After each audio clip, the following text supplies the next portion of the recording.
The following sermon by William Jenkyn was preached in 1647. It is called a sleeping sickness, a distemper of the times, as it was discovered in his curse and cure. Jeremiah 29 verse 10. The Lord has poured out upon you the spirit of deep sleep. Romans 13 verse 11. And that knowing the time, that now it is high time to awake out of sleep. For now is our salvation nearer than when we believed. 1 Thessalonians 5 verse 6. Therefore let us not sleep as do others, but let us watch and be sober.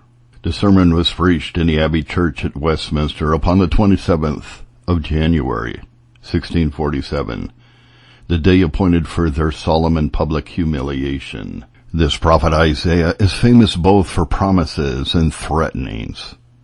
For promising comfort, for threatening judgments. When he promises mercies, he ordinarily intermixes spiritual with temporal mercies. When he denounces judgments, he often threatens spiritual as well as temporal. For the latter, namely, judgments denounced, in this chapter he threatens temporal judgments to the verse 7, and spiritual judgments to the verse 15 of Isaiah 29. For temporal judgments, he tells us against whom he denounces them. Against Jerusalem called, the city where David dwelt. Ariel signifies the Lion of God, Jerusalem being so called either because of its potency and strength. As the lion is a prince of beasts, so was Jerusalem of cities. And Judah, in which tribe Jerusalem was, is, Genesis 49 verse 9, called a lion, and a lion's whelp. And it set out the greatness of this power. It is also called here a Lion of God, an usual expression to denote the excellency and greatness of a thing.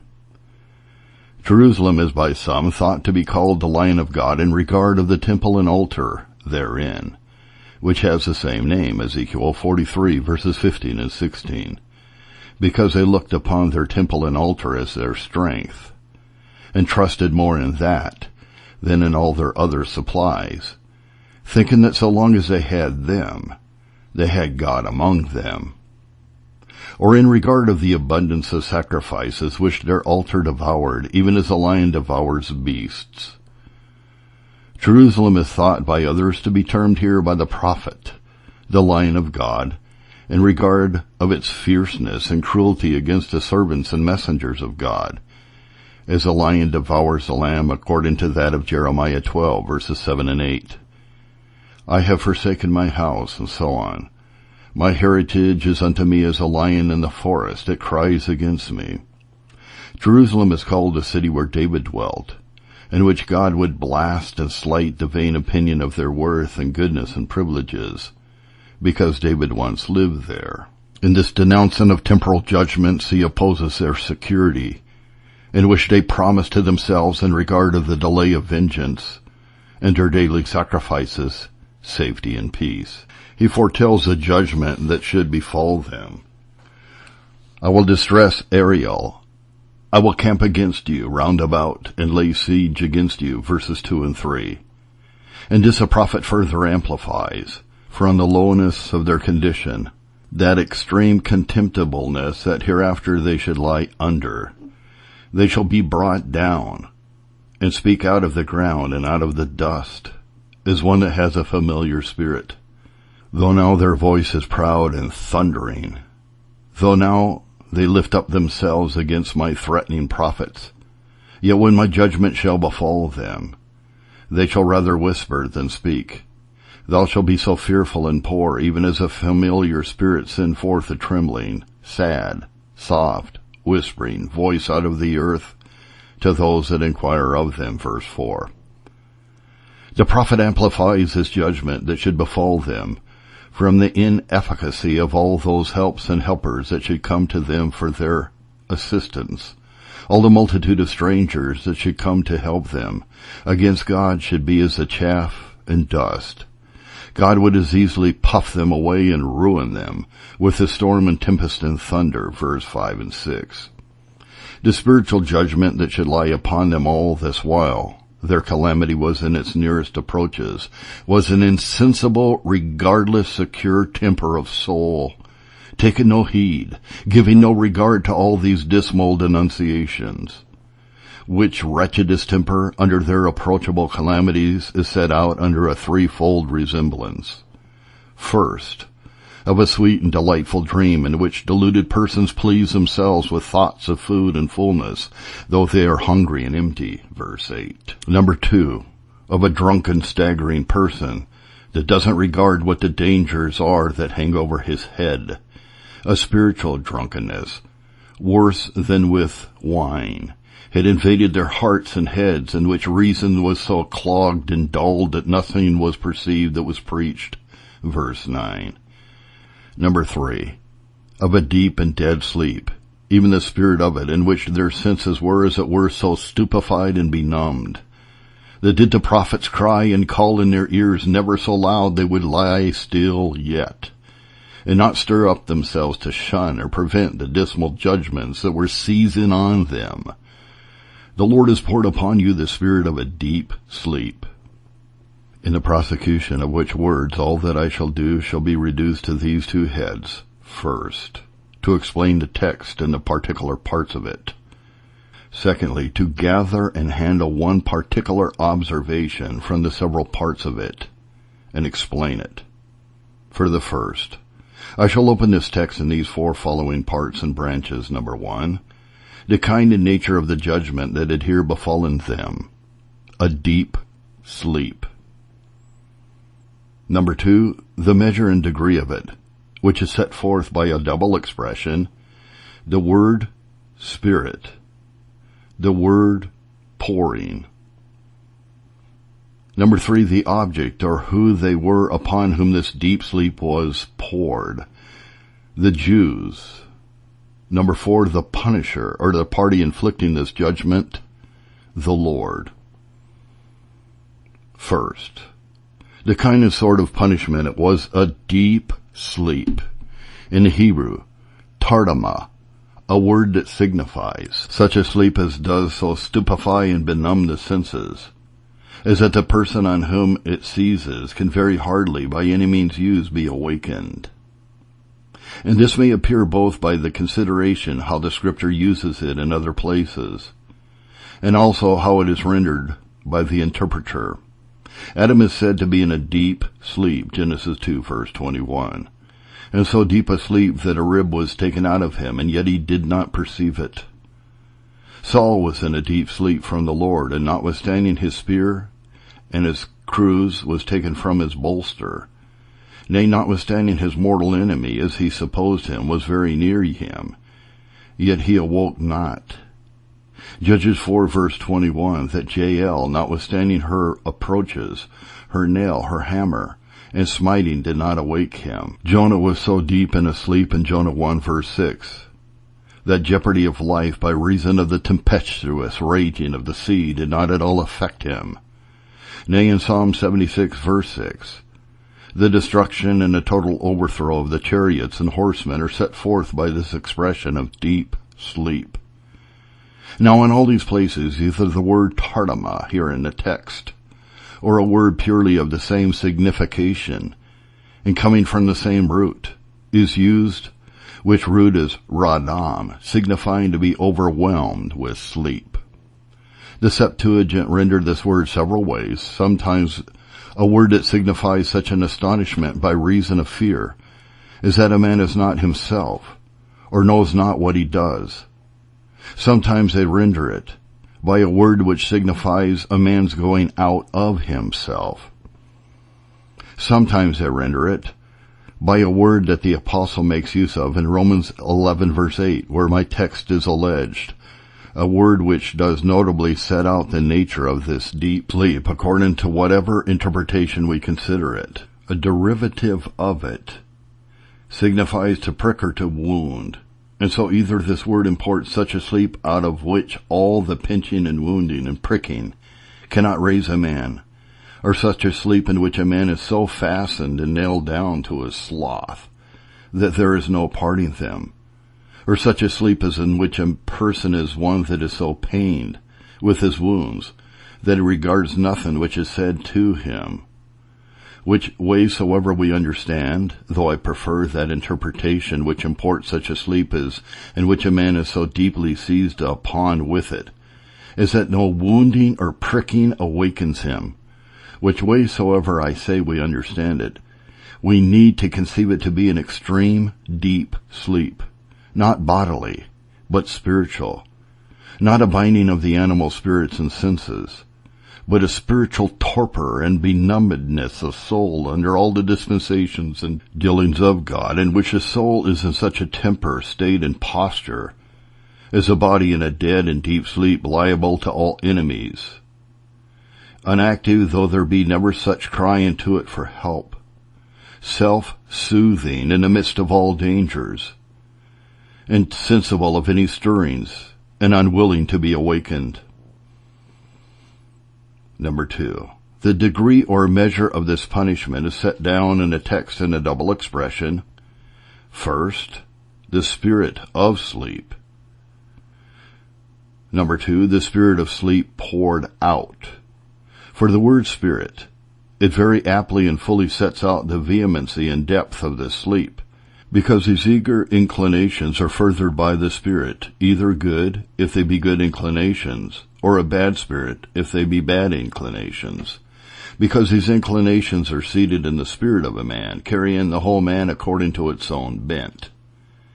Because the spirit of a thing does frequently betoken force, energy, power, efficacy, the spirit of anything being the strength of it, and vigor of it.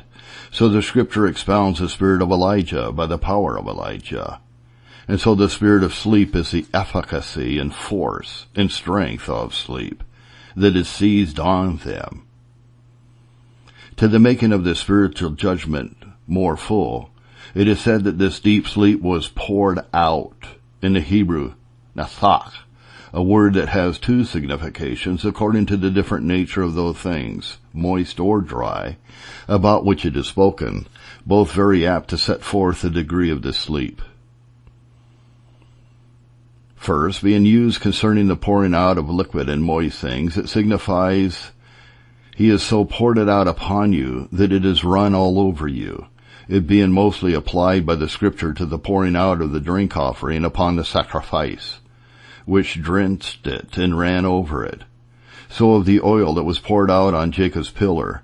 Here, therefore, when it is said in this sense that a deep sleep is poured out on them, the meaning is they are soaked in it, steeped in it, drenched, drowned in it.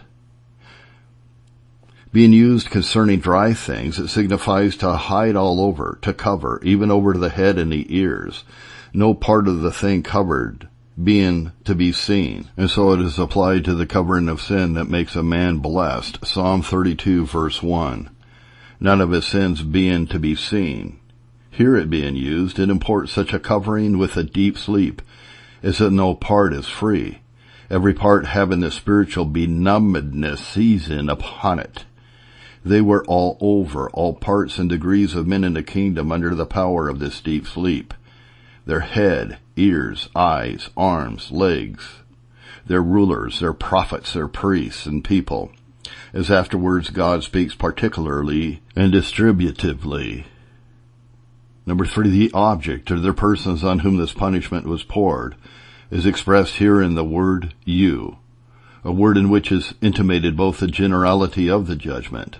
Upon the body and bulk of the kingdom is this judgment inflicted, and their pertinency and settledness under it, that it was poured out upon them, that were so often reproved and stirred and called upon by the prophets to awake, nay, a people that had judgment even at their doors and ready to fall upon them, it being near in point of execution and far off in point of their apprehension.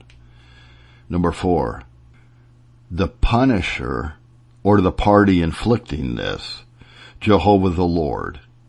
He does it in wrath and fury, God being here to be considered not as the author, as the avenger, not the worker, not as the effector, but the inflictor, not as the cause of it, but the punisher with it. God not infecting any with the spiritual benumbedness, or infusing it into anywhere it was not before, but punishing those further with it who had it of themselves. For the further explication of this, note 3, things about that spiritual distemper of a deep sleep.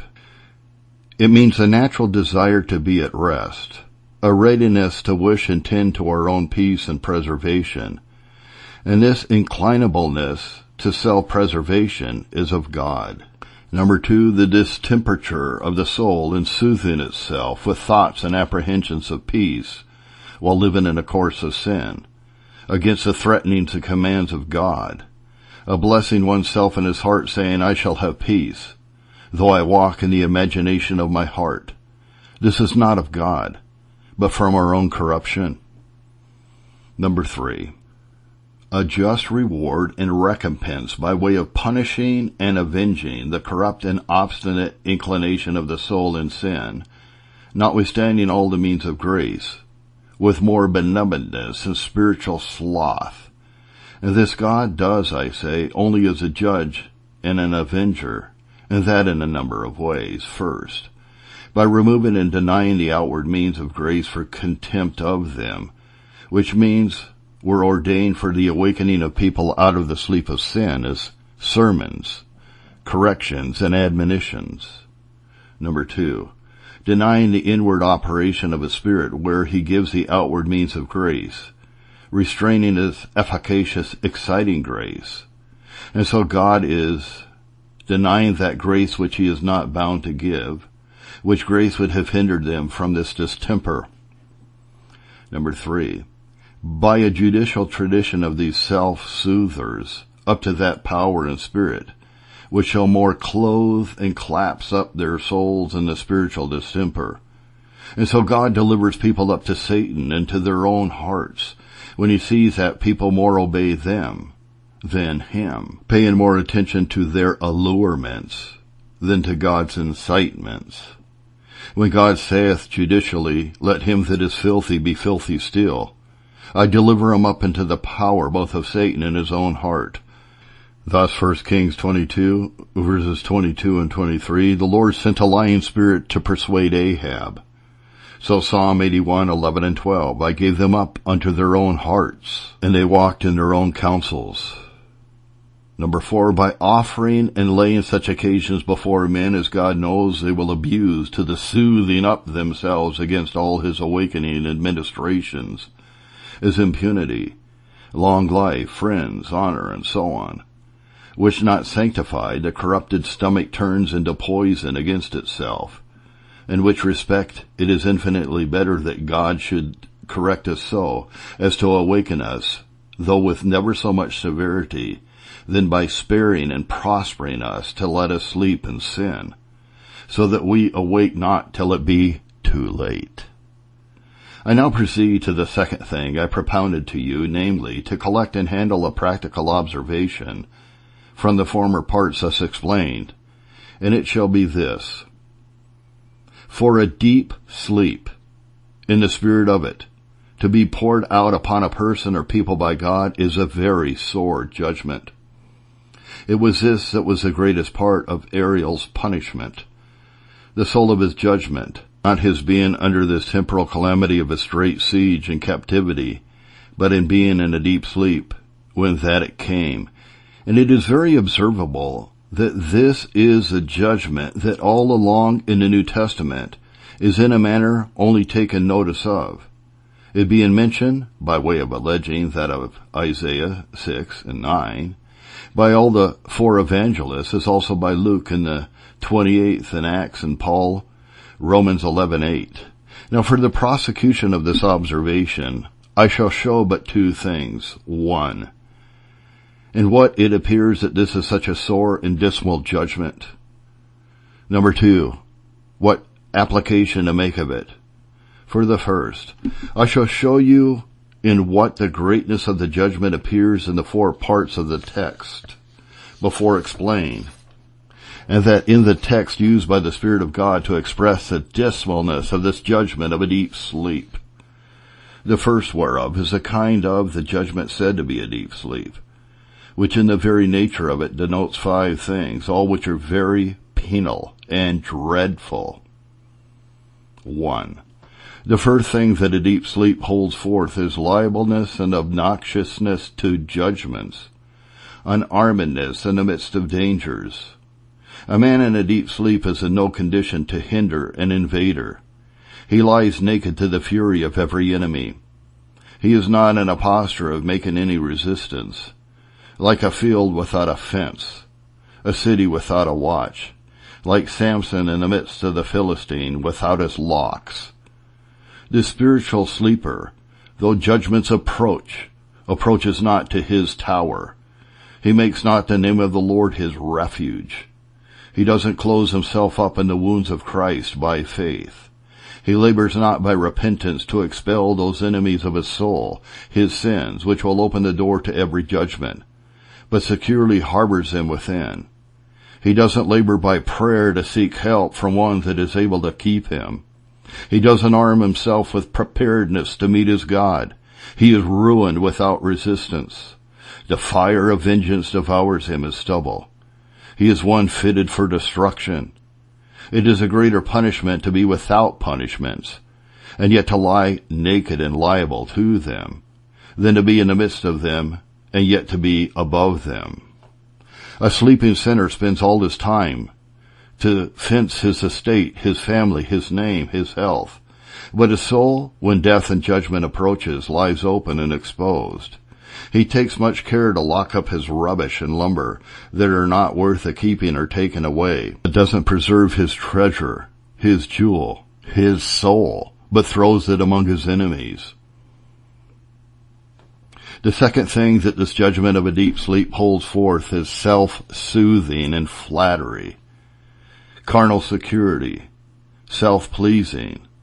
And this is the ground of the former. He is dreaming of a kingdom when Israel's nail is nearer his temples than a crown.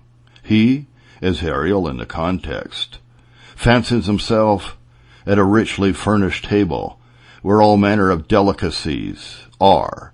But when he awakes, there's a starved, empty stomach. This spiritual sleeper, in the hearing the words of the curse, blesses himself in his heart and says, I shall have peace. He goes on in sin as if hell were a notion, judgment of God, a fable, and as if the threats of the Scripture were but some gainful inventions to uphold the pastor's maintenance. If God give him abundance in this life, he secretly smiles at the severest denunciations, and inwardly applauds his own safety and integrity, as Ephraim in Hosea 12:8, notwithstanding all the prophets could denounce, said, Yet I am become rich. I have found me out substance. All flattered ones are in danger, but the self-flattered are in the greatest danger, when they shall cry peace and safety. 1 Thessalonians 5:3. Then sudden destruction shall come upon them. Peace with oneself accompanied with war against one's God is the worst of wars. Soul-soothing is soul-slaying. He that would be ever safe must be never secure. Judgments that befall the self-flatterer come not more inevitably than grievously. The same judgment that befalls him with others makes him more miserable than others. In regard, they expect to be happier. Judgment unthought of is judgment intolerable. They spend their days in wealth, and in a moment they go down into the grave. A doleful mirth. Better is that hell that makes way for heaven than that heaven that makes a way for hell. The self-deluder's happiness is a fool's paradise. Never was it known that they were quiet to eternity, that were not disquieted in their sins here. The hell upon earth is to be in the way to hell, and yet to think that the course is steered toward heaven. Number 3.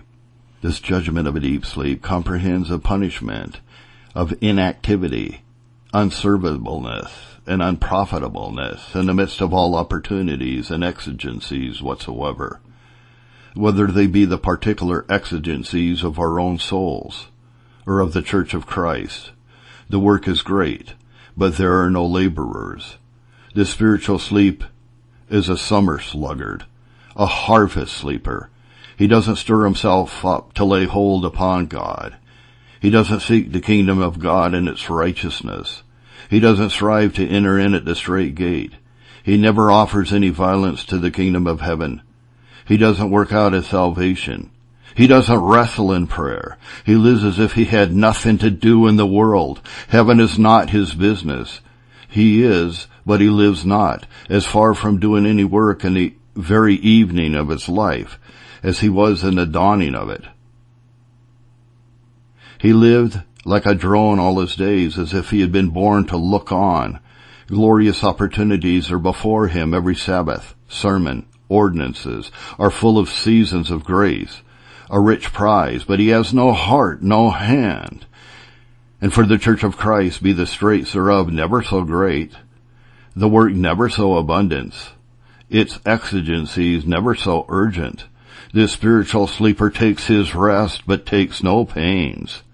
He doesn't help the Lord. May but he be warm in his own feathers. He regards not the dangers of the house. He is a mere mute and cipher, a nullity in the world, a superfluity upon the earth.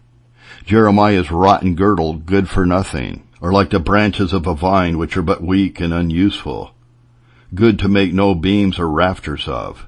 He doesn't pray. He doesn't counsel. He doesn't contribute. He is in a deep sleep and has lost his hands. Such a kind of sleep as this to a saint would be the greatest unquietness. Servableness is his heaven.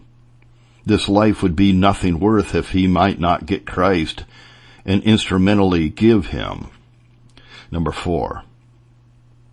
This judgment of a deep sleep comprehends the punishment of unwillingness and loathness to have any disturbance, and stirring by any that come to awake. This sluggard is in his warm down, or in his midnight repose, and he doesn't love to be molested. Yet a little more sleep, a little more slumber. This spiritual sleeper doesn't love any that stir him. He accounts them as greatest enemies and tormentors. He that uses means may die, but he that refuses all helps of recovery must die. What will become of those that say to the prophets, prophesy not, that are mad against the medicine, that cannot endure sound doctrine, that shut their eyes against the sun and stop their ears against the sound of the word? Thus it is with the spiritual sleeper. He is angry with everyone that makes a noise, that will not allow him and his lust to live together in quiet. He that counts a word a burden here shall feel another burden hereafter. Number 5. Lastly, this judgment of a deep sleep denotes insensibleness, regardlessness under the threatenings, noise, wounds, and all other administrations used by God to awaken him. Whatever God says or does, the spiritual sleeper doesn't lay it to heart so as to get any good by it.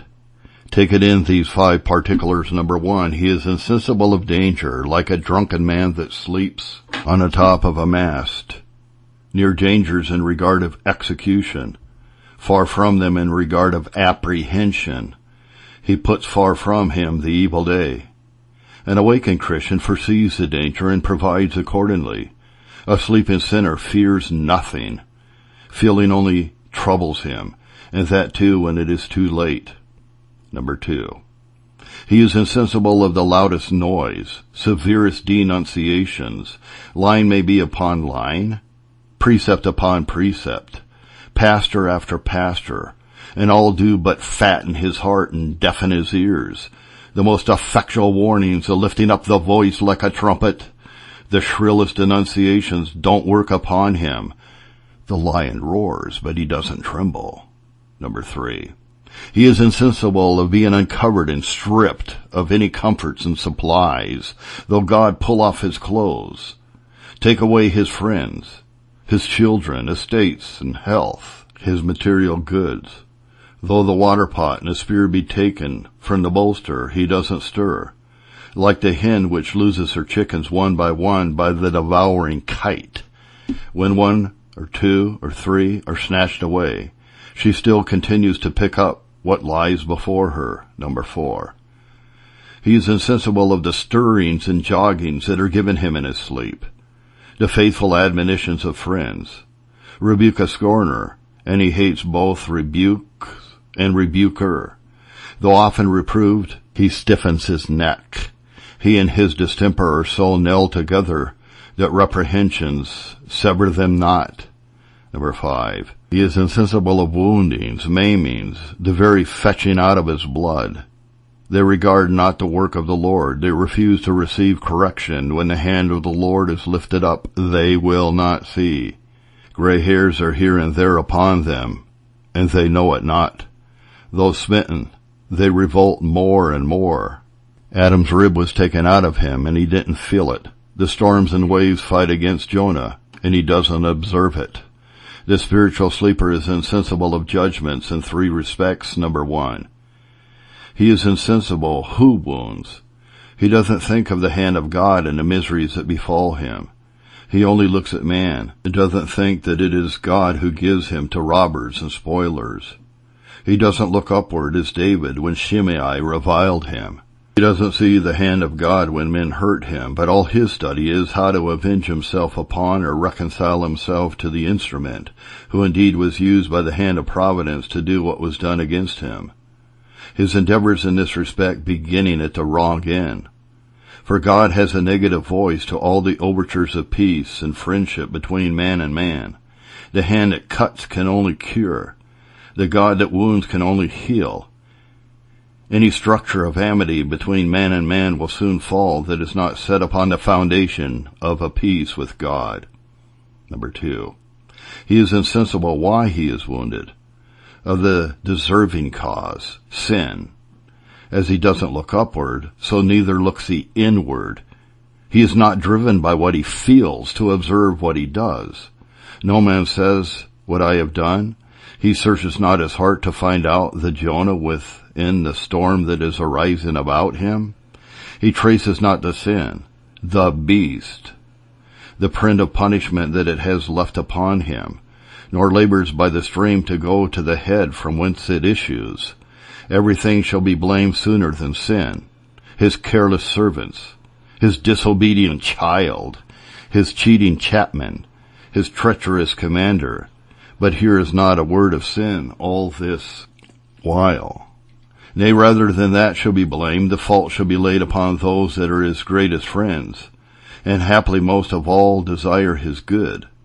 As it is evident in the dismal example of Saul, who in all his affrightments flew upon innocent David and never looked into himself. Nay, rather than sin shall be blamed, cries out upon that which is not, as his hard hap, his fortune, and so on. Number 3. He is insensible of the way to cure his wound, and the true way of winding himself out of his miseries.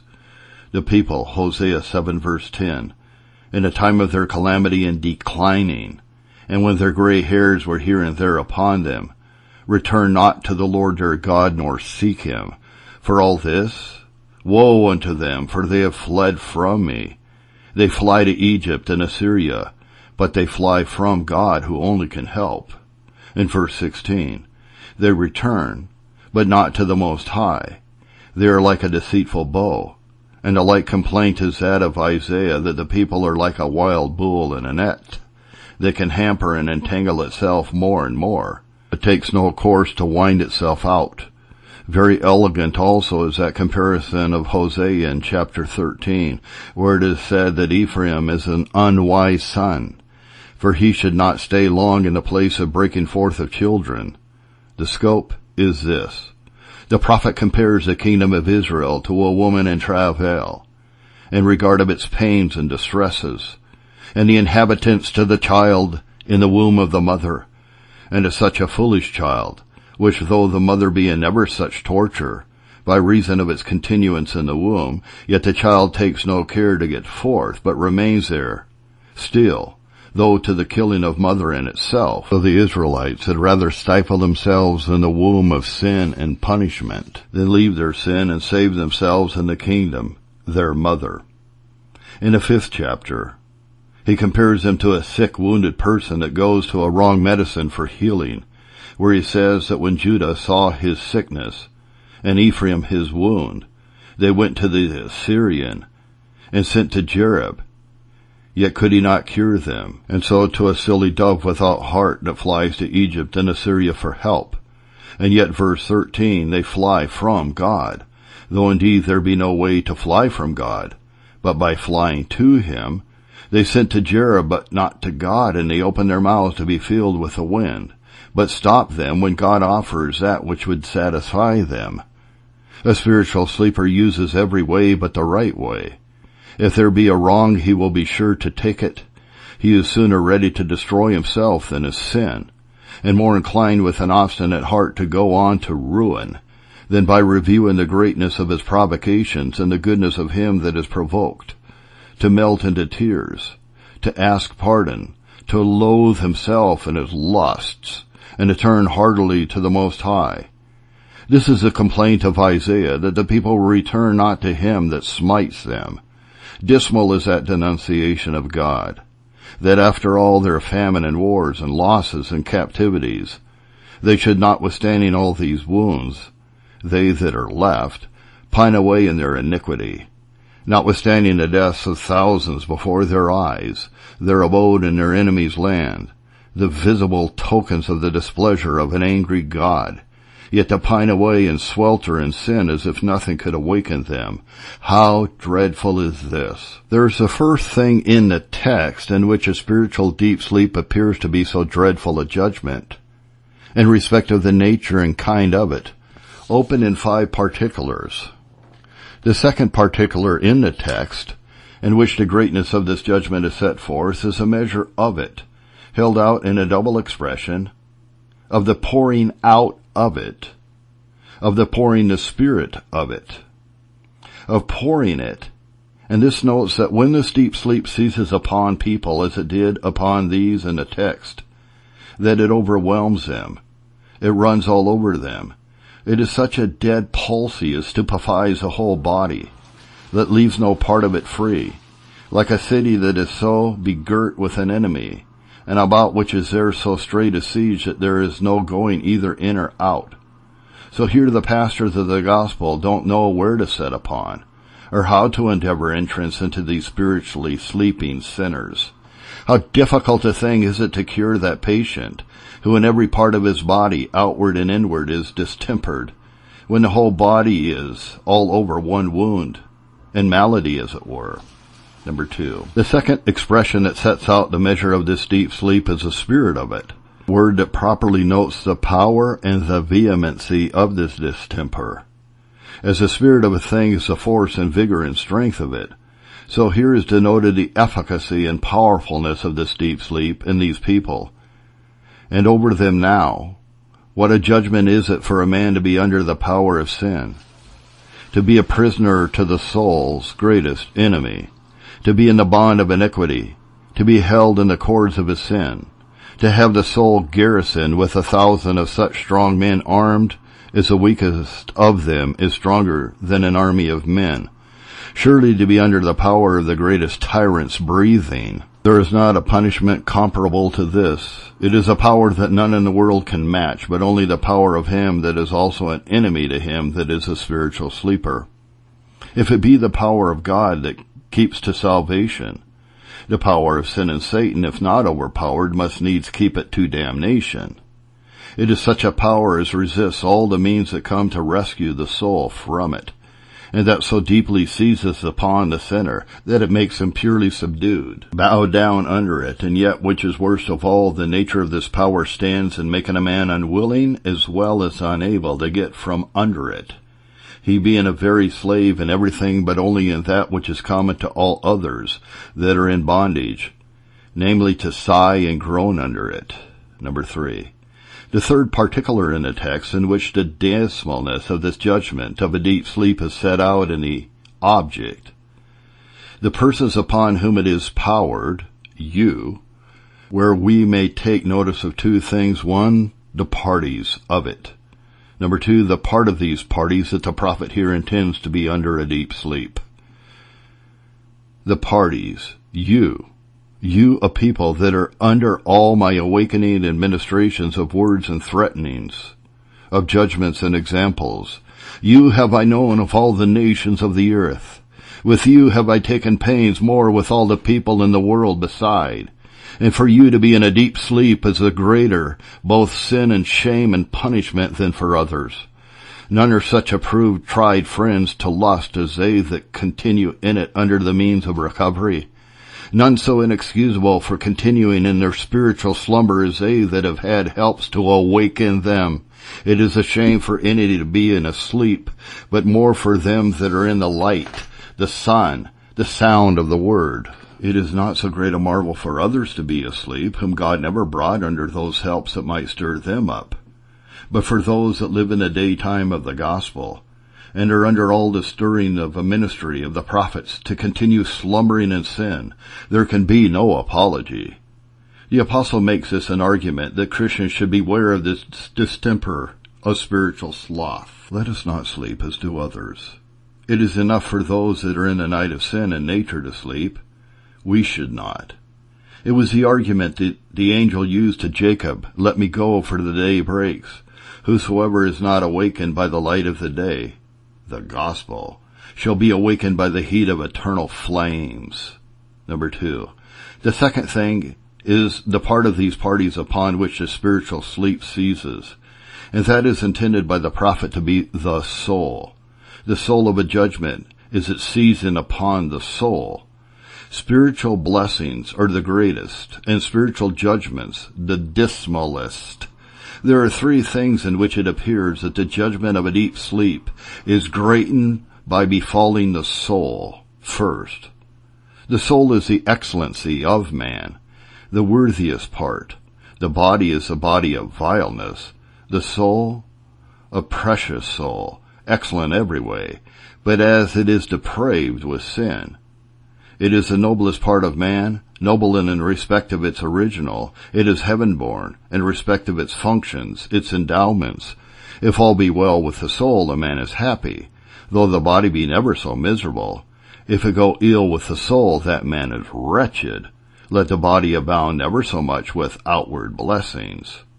When a mean, contemptible man, and one of no account, dies, it is never spoken of. But when a prince or some great man dies, all lay it to heart. The soul is the prince, the body is but the page, and therefore the body is not to be lamented, from which only the soul departs, but the soul from which God himself departs. The distempers that befall the soul are hardest to remove. There is no herb in the garden, no receipt from the physician, no medicine in the shop that can cure the soul. Men are only parents of the body, and only physicians of the body. He that made the soul can only mend it. The Father of spirits is the only physician of spirits. It is omnipotent strength that recovers sin-sick souls. Man can make them worse, but it is only God that can make them better. Outward helps cannot cure the inward man. The God of the heart can only restore the hidden man of the heart. He that sits in heaven must touch and teach the heart. Otherwise it can never be reached or taught. The distempers that befall the soul are most deadly, if they are not remedied. A scratch on the finger is a slight wound, but a wound that reaches to the heart is always dangerous, if not deadly. Whatsoever befalls the body is but slight, and to be slighted in comparison of what annoys the soul. Soul curses are the only dreadful ones. All calamities may be in mercy that befall the body, for they only part between us, health, wealth, and friends, and so on. But they which befall the soul part us in some measure from him in whom all blessedness and true happiness is laid up. If the soul lives, the man doesn't die. If the soul be dead in sin, the man is dead in sin. The life of our lives is the health of the soul. The death in death is a miscarriage of the soul. If a man be not heartsick, though otherwise much distempered, 'tis not looked upon as dangerous. He that is not spiritually, and soul, and sin sick, is not sick unto death. The sicknesses and distempers of the body are but only such an appearance.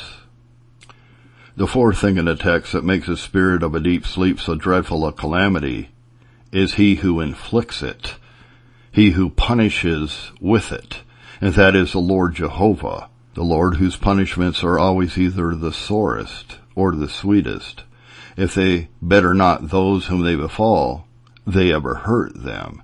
Now this is a punishment ever of hurt and destruction, not the cutting of a surgeon or a friend, but of an enemy and a destroyer. It is a blessing of God to correct and love us, a great curse for God to punish and leave us.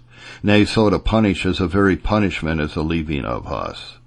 The happiness of correction stands in teaching us, but this punishment of a deep sleep is a giving us up to unteachableness. There are three things in which it appears that it is a great addition to this judgment for God to inflict it.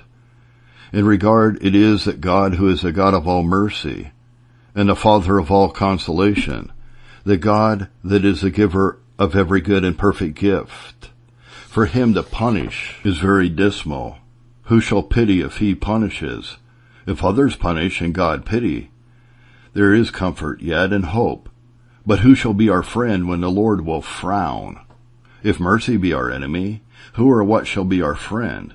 The Lord that opens the ears and the eyes of his people, that teaches them in his ways, that makes them the prophet, that lightens their eyes lest they sleep the sleep of death.